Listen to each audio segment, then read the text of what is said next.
ॐ जननीं शारदां देवीं रामकृष्ण जगद्गुरुं पादपद्मे तयो श्रुत्वा প্রণমামি মুহুর্মুহু। নমস্কার। শ্রী শ্রী মায়ের কথা গ্রন্থ পাঠে আপনাদের স্বাগত জানাই। ধারাবাহিক পাঠের আজ ১৩তম পর্ব। আমরা শ্রীমতী সরোজবালা দেবীর স্মৃতিকথা পাঠে ছিলাম। পৃষ্ঠা সংখ্যা ২৮। জ্যৈষ্ঠ প্রথম সপ্তাহ, বাংলার ১৩২১ সন। আজ মা বালিগঞ্জের বাসায় আসবেন। পূর্বদিন হতে সব বন্দোবস্ত হচ্ছে। মার জন্য পৃথক আসন, নূতন শ্বেতপাথরের বাসন ইত্যাদি কেনা হয়েছে। মা আসবেন। আনন্দে সারা রাত ঘুমই হলো না। কথা ছিল মা অপরাহ্নে আসবেন।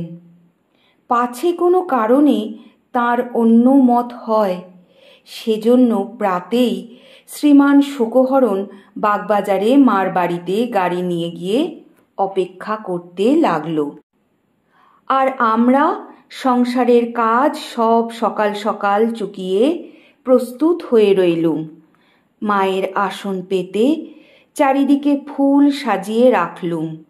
সমস্ত ঘর দোরে গঙ্গা জল ছড়িয়ে দিলুম। ফুলের মালা গেঁথে রাখলুম এবং বড় দুটি ফুলের তোড়া করে মায়ের আসনের দুপাশে দিলুম। বেলা পড়তেই পথ চেয়ে আছি, কখন মা আসবেন। এইবার এতক্ষণে সেই শুভ মুহূর্ত। গাড়ির শব্দ হতেই সকলে নিচে নেমে এলুম। গাড়ি থামতেই দেখলুম মা হাসি মুখে স্নেহপূর্ণ দৃষ্টিতে আমাদের পানে চেয়ে আছেন। গাড়ি হতে নামতেই সকলে তাঁর পদধূলি নেবার জন্য ব্যস্ত হলুম।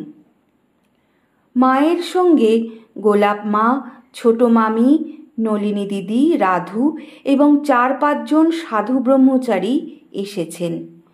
শ্রী শ্রী মাকে উপরে নিয়ে আসনে বসিয়ে প্রণাম করলুম।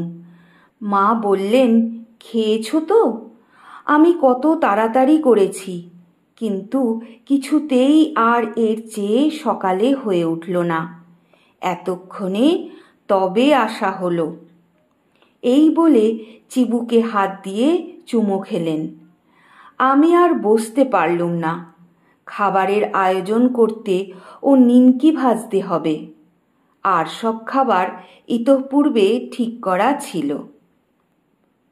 উপরে গ্রামোফোনে গান হচ্ছে।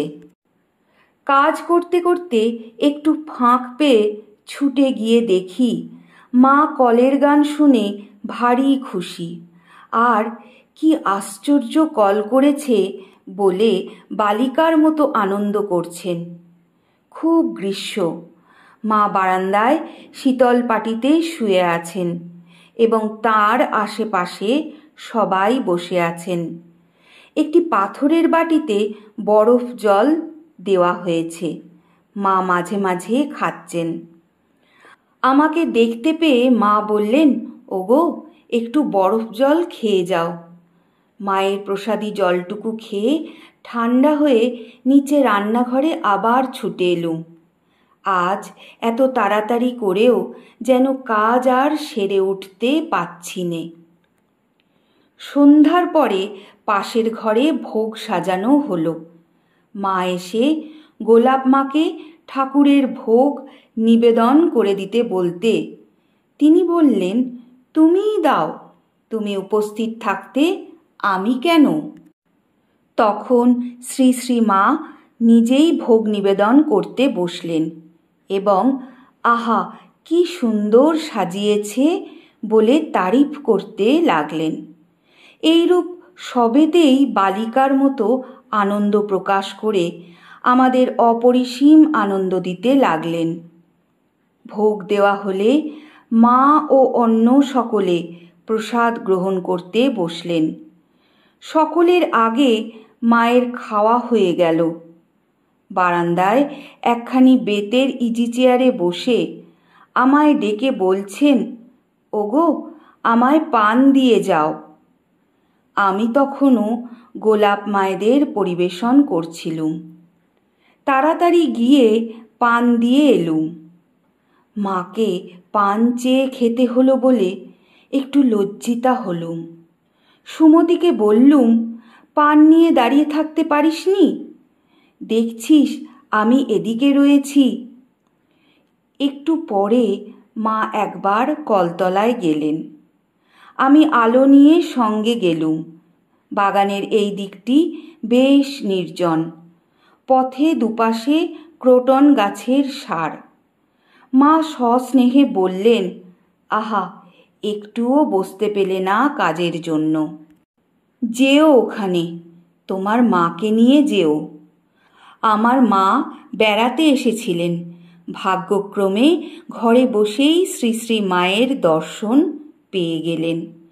তারপর বিদায়ের ক্ষণ এলো। মোটর গাড়িতে যেতে মায়ের মত নাই, কারণ একবার মাহেশের রথ দেখতে যেতে তার মোটরের তলায় নাকি একটা কুকুর চাপা পড়ে। কিন্তু অত দূরে বাগবাজারে মোটরে না গেলে রাত হবে, কষ্টও হবে বলায় ভক্তদের মতেই শেষে রাজি হলেন। বারবার ঠাকুরকে প্রণাম করে প্রস্তুত হলেন এবং আমাদের আশীর্বাদ করে গাড়িতে উঠলেন। আজ পাঠের এখানেই বিশ্রাম। ওং যথাগ্নির দাহিকা শক্তি রামকৃষ্ণে স্থিতা হিয়া সর্ববিদ্যা স্বরূপাং তাং শারদাং প্রণমাম্যহম।